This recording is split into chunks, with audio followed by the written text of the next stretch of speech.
Ito yung nanay niya. Ang pangalan niya ay Jazel May Payton. Vlogger po siya kasi following sabi niya. 1.7k followers yung vlog niya. Kasi ang ganda-ganda ang vlog niya.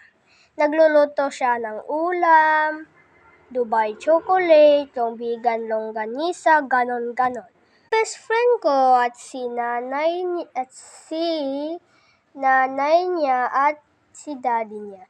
Sinundihin nila sa airport ng California kasi kailangan magsundo yung best friend ko at si daddy niya. Galing siya sa Pilipinas kasi ang ganda-ganda sa Pilipinas kasi nag-tour kami, ganon. So, namimiss ko yung best friend ko, wala dito sa Pilipinas, hindi ko alam kung uuwi o hindi kasi may class sa Amerika, ganon. That's all. Bye.